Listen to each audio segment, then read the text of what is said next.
Government shouldn't have an energy policy. We don't have a potato chip policy or a computer policy. The free market takes care of such things if you let it work its magic. If there's a good new form of energy, people will invest in it, develop it. The best government energy policy is to butt out, but government doesn't. So, Koch Industries is a giant private company deeply involved in many parts of the energy business. Koch gets help from government. They benefit from ethanol subsidies, energy tax credits, and regulations that make it hard for new oil refineries to open that would compete with them. And it's disgusting that they get this help.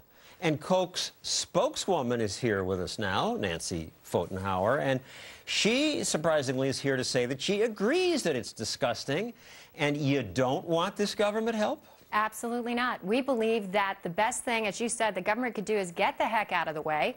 And then what they're doing right now is basically tying our hands. And we believe that if you want lower cost, more affordable energy, and really to have the best investment, then government ain't the person who should be, or the entity that should be determining that course.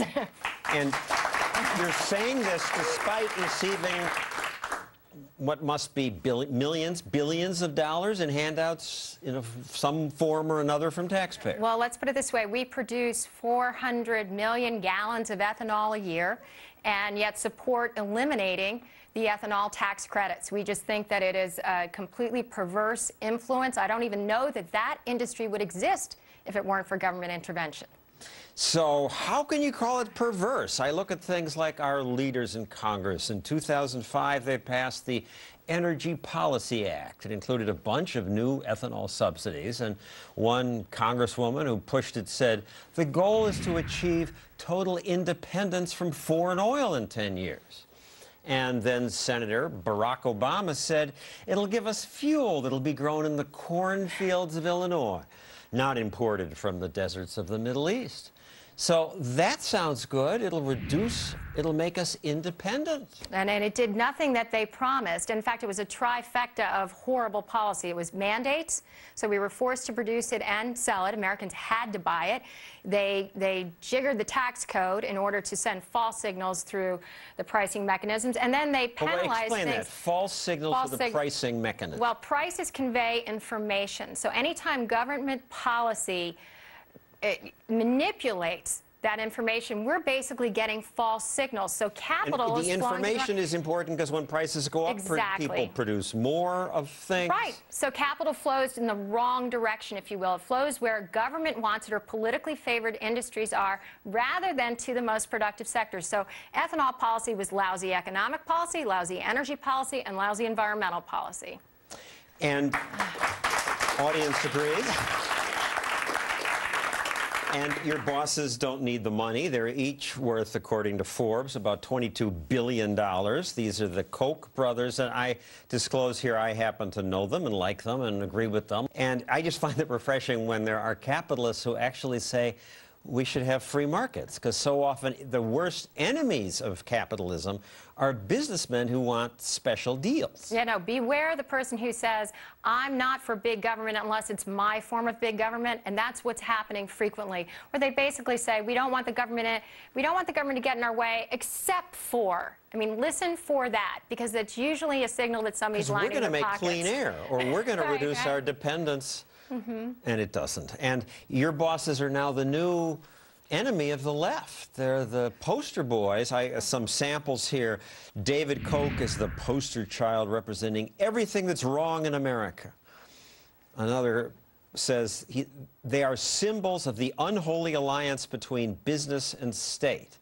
I mean, the opposite's true in their case. I was just thinking, okay, David Koch, probably the largest cancer research donor in the country, if not the globe, like a 250. So, I mean, he's clearly not an evil person. Charles and David have created this business that employs about 50,000 Americans across 46 states, and I could not be prouder than to work for them. They are threatening to create a gruesome, creepy, and twisted future of our society. Oh, it's so gruesome and twisted to get government out of the way. Most recently, it's the natural gas industry that's been asking for subsidies. Here's a commercial from the American Natural Gas Association. Did you know that today, about a quarter of all new transit buses use clean American natural gas?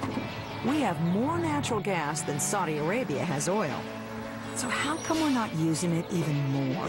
More. They want more. So what they want are subsidies to be given to gas stations so they will install natural gas pumps. But what's odd about that is that they have this other ad where they talk about how Los Angeles, New York, and Kansas City already use more natural gas in their vehicles because it's cheaper. The price at the pump? About half what you pay for traditional gasoline. Fueling stations are springing up across the country. So, if it's already happening, why do they ask for more government support? Because we're not doing what they want. Enough of us are not. I mean, look at this. Natural gas is cheap. It's abundant. You can already buy natural gas-powered vehicles. The market has taken care of that. The people who would benefit from this policy, however, would prefer us to be doing it in greater numbers. Now, we believe that doing something like that artificially spikes demand, raises prices. It's an indirect tax on consumers. And by the way, about 50% of American households use natural gas to heat their homes. 39 million of us cook our dinner with it. Why on earth should we face higher prices just because enough of us aren't driving natural gas vehicles?